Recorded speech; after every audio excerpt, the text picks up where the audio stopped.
Oi, gente, tudo bem? Eu me chamo Denise Wirden-Babizete, sou advogada especializada em Direito do Trabalho e expert em cálculos trabalhistas. Hoje eu vou falar um pouquinho do trabalho home office ou teletrabalho. Antes da gente falar do trabalho home office por causa da pandemia, a gente vai falar um pouquinho da primeira regulamentação dele. Ele foi regulamentado com a reforma trabalhista.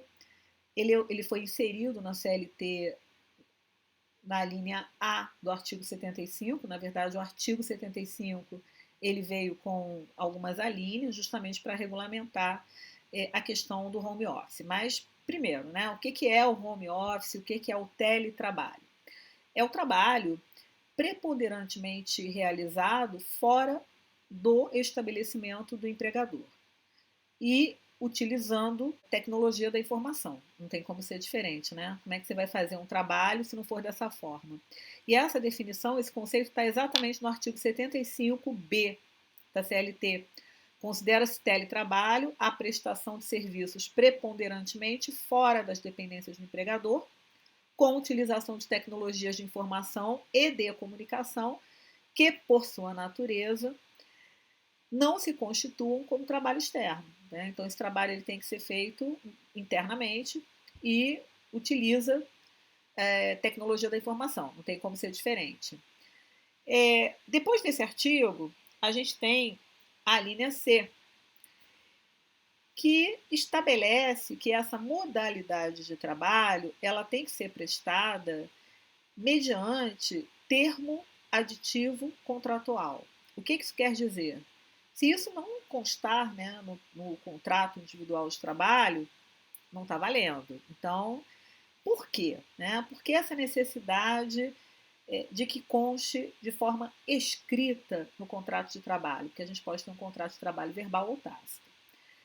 É porque essa modalidade de trabalho ela tem algumas especificidades, tais como quem vai responder pelos custos que virão em razão dessa metodologia de trabalho, porque a partir do momento em que eu passo a trabalhar em casa, eu começo a ter um custo maior de luz, por exemplo. Muitas vezes eu tenho que contratar um serviço de internet, muitas vezes eu tenho que adquirir um computador, um software, para poder funcionar com esse tipo de trabalho. E quem vai responder por esses custos? Bem, isso é de livre negociação, é claro, mas, via de regra, quem responde por esses custos é o empregador, é a empresa, que é responsável pela atividade econômica. Uma coisa que também estava lá foi incluída na lei é que a alteração entre regime presencial e telepresencial pode ser pactuado mediante mútuo consentimento entre as partes. Isso quer dizer o seguinte, que se você foi contratado para trabalhar dentro das dependências da empresa, se você não estiver de acordo com o trabalho no sistema home office, você não é obrigado a aceitar. É lógico que o empregador vai te demitir em razão disso. Isso está no parágrafo 1º. Poderá ser realizada a alteração entre regime presencial e de teletrabalho, desde que haja mútuo acordo entre as partes, registrado em aditivo contratual. E aí você já deve estar se perguntando, como é que ficou na pandemia? Né? A pandemia, né, várias medidas provisórias regulamentaram essas relações de trabalho. E a medida provisória 927, ela deixava de exigir esse mútuo consentimento. Ela agora ela não foi transformada em lei, ela foi revogada, mas a gente sabe que no período em que ela valia, não havia necessidade desse mútuo consentimento. É importante também a gente lembrar que logo na reforma, quando havia necessidade de retornar ao trabalho nas dependências do empregador, o trabalhador sair do teletrabalho para o trabalho nas dependências do empregador, deveria haver um período mínimo de 15 dias de comunicação, até para a pessoa poder se adaptar a essa nova realidade. Isso também está valendo, a CLT ainda está com essa redação, não houve nenhuma alteração. O que a gente tem dúvida ainda em relação a essa questão do teletrabalho? Como é que fica a questão do vale transporte? Né? Muita gente pergunta isso. Não tem nem dúvida. A partir do momento que o vale transporte ele é destinado ao deslocamento residência, trabalho e residência, ele deixa de ser o quê? Exigível.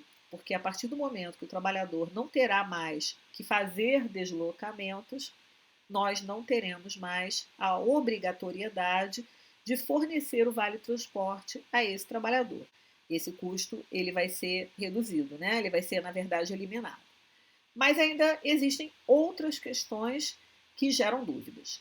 Existem empresas que, por força de norma coletiva, fornecem vale refeição e vale alimentação.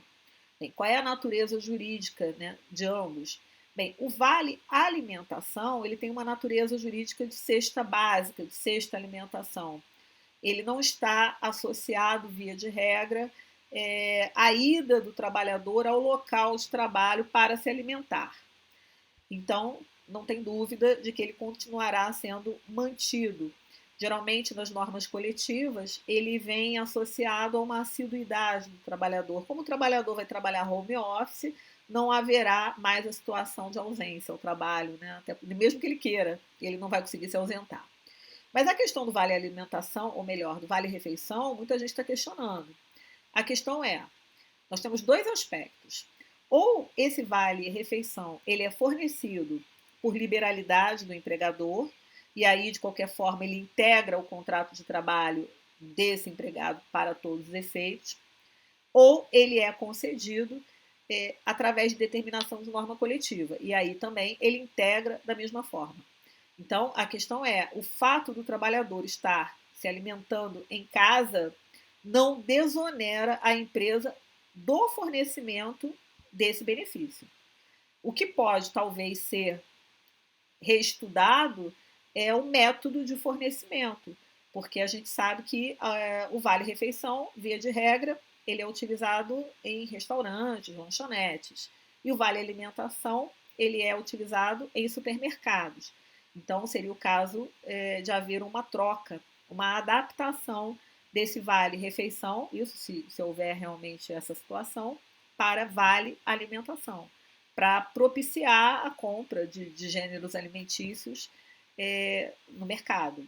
Seria uma forma de resolver essa possível dificuldade, dependendo de onde o trabalhador more, ele não tem como comer fora, de repente não tem nenhum restaurante perto da casa dele, não tem nenhum local que receba esse tipo de ticket, né? Na verdade é crédito.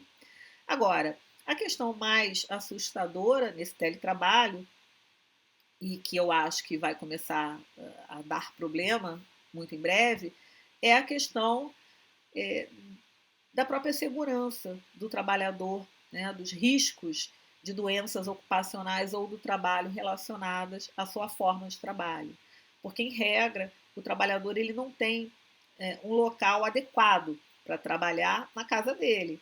Ele tem que ter um móvel, uma cadeira que favoreça a ergonomia. E a gente sabe que muitas vezes isso não é observado, às vezes nem na própria empresa, que dirá isso no estabelecimento onde ele mora, na casa onde ele mora. E a gente sabe que na CLT foi incluído um artigo que é, na verdade, uma linha no 75, que é a linha E, que o empregador deverá instruir os empregados de maneira expressa e ostensiva quanto às precauções a tomar a fim de evitar doenças e acidentes de trabalho. O empregado deverá assinar termo de responsabilidade, comprometendo-se a seguir as instruções fornecidas pelo empregador. E aí, a questão é, a simples assinatura desse termo de responsabilidade vai eximir o empregador de algum tipo de responsabilidade em caso de acidentes de trabalho? A gente bem sabe, né? Aqui seria uma doença ocupacional ou do trabalho que é equiparada ao acidente de trabalho. A gente bem sabe que quando o trabalhador fica incapacitado para o trabalho, os 15 primeiros dias são de responsabilidade do empregador e os demais serão pagos pelo INSS, pela Previdência Social, a partir do 16º, enquanto perdurar a incapacidade. Mas não é essa a questão que eu estou falando. A questão é o não fornecimento de móveis que favoreçam a ergonomia, que mantenham questões posturais. Não seria isso uma responsabilidade direta do empregador em relação a esse acidente de trabalho? E aí fica aí a nossa pergunta, né? Você que está aí no teletrabalho, está trabalhando todo dia. Eu, por exemplo, estou trabalhando de 8 da manhã a 8 da noite, 10 da noite, né? Mas eu trabalho por conta própria. Então eu tenho que tomar cuidado com a minha cadeira, com a minha mesa, com a minha posição do meu notebook, porque senão eu vou, né, piorar muito a coluna. Você que está trabalhando em casa, você está observando essa questão postural, esse excesso, muitas vezes, de tempo no computador? Está observando isso? Então, fica atento. Por quê? Porque isso provavelmente pode desencadear algum tipo de doença ocupacional. Então, é bom ficar atento. Uma outra questão também, e aí é a última questão que eu vou falar sobre esse assunto, é a questão da utilização dos equipamentos fora do seu horário de trabalho. Porque não é porque você está em casa, e isso tem que ser muito observado, isso tanto pelo tomador de serviços como pelo prestador de serviços, não é que porque você está em casa que você vai trabalhar em qualquer horário. Você continua tendo o seu horário de trabalho. Então, se lá, né, no estabelecimento do seu empregador, você trabalhava de 9 da manhã até às 18 horas e tinha uma hora de almoço, esse horário ele deve ser mantido. A utilização de equipamentos, os tais equipamentos, né, de tecnologia fora do horário de trabalho, poderão caracterizar horário extraordinário que poderá vir a ser cobrado futuramente numa reclamatória trabalhista. Então, eu sugiro que fiquem atentos, aqui no caso ambas as partes, nesse aspecto da utilização dos equipamentos fora dos horários de trabalho.